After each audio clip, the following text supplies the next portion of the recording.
Right, 2 January 2021, and today I want to quickly go through what is happening in Zimbabwe, the situation right now.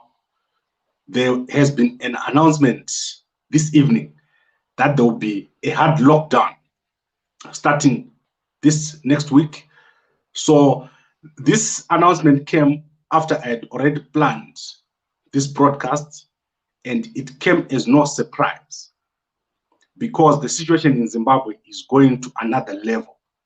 The amount of people with coronavirus in Zimbabwe has reached a level that cannot be explained. And the coronavirus is hitting popular people. So people that you know, people that live in Harare, people that are popular on Facebook, on YouTube, business people. These people are heavily affected by the coronavirus. So today, this evening, the Minister of Health and the Vice President of Zimbabwe, General Chiwenga, announced a lockdown. And this lockdown, in my view, is just a beginning. So this announcement is just the beginning. This is not going to be lifted very, very soon. What I anticipate is that this is going to go on for at least the next 2 years. So if you're planning, you remember what I said last week when I was in Durban, the lockdowns are going to be severe and they're going to be long lasting. So if you're planning your life, you must know that for the next 2 years, nothing is going to be normal, nothing is going to be ordinary. You are likely going to be in a situation where you're going to be told to stay at home totally, not come out, because the situation is getting to a level where in Zimbabwe, you know, the medical facilities there, they're not working. And if people get sick, they cannot be attended to by a doctor, and the doctors are getting sick. There was a list which came out today at Mpilo Hospital. The amount of medical personnel that is affected is very, very high. So you get to a point where if you get sick, you cannot be assisted, and you may get to a point where you may not be able even to get food. Zimbabwe depends a lot on South Africa. And you saw what happened this afternoon. The Minister of Home Affairs of South Africa went to the border. Zimbabweans were standing close to each other. They were not, when he said to them, move apart, they were not moving apart. So this is obviously going to be a problem.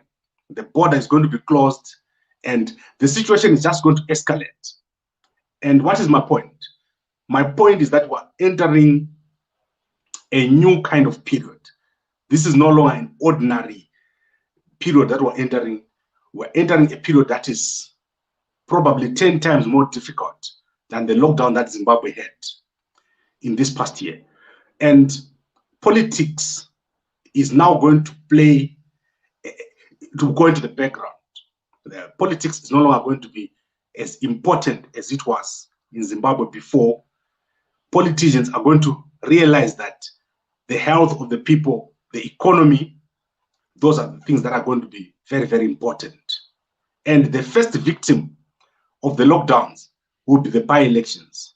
So there are by-elections that were planned, that were supposed to happen within this short period, this first quarter of this year. You can forget about those by-elections. They're not going to happen. In fact, those by-elections are not going to happen for the next 12 to 24 months. They're not going to happen. People will not be allowed to gather, to campaign, to vote, to go and canvass. You know, all those things that you normally do for an election are not going to be allowed. And that means the party of Nelson Chamisa, the MDC Alliance, is going to be the most affected. Also, this is going to work to the advantage of the MDCT of Douglas Monzora, but only for a short period.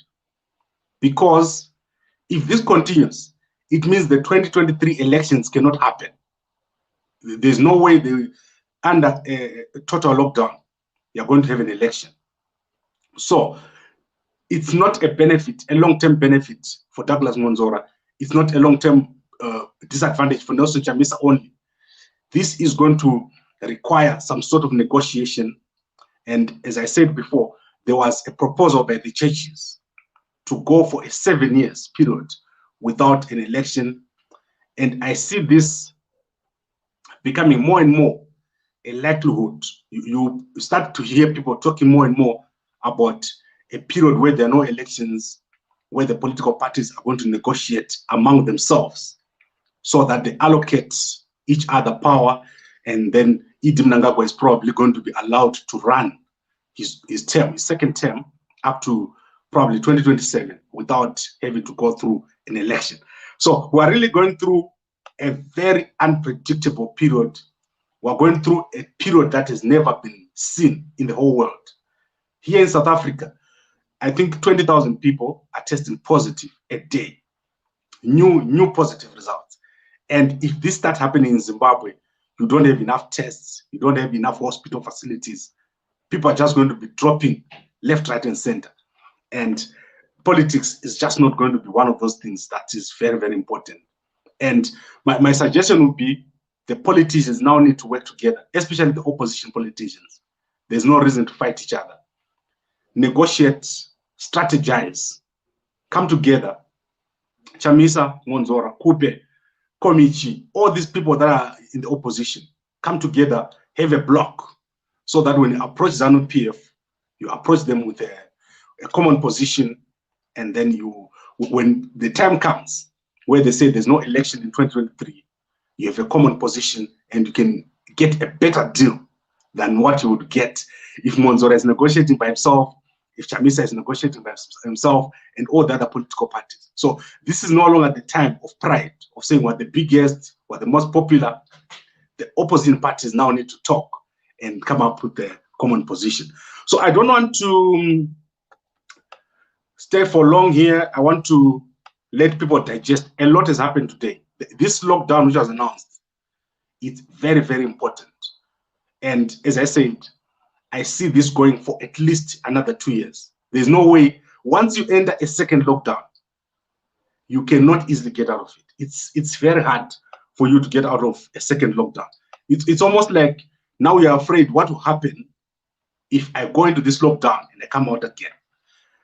Right, then let me look at the comments here. Let me see. You just mentioned instance people like Komichi.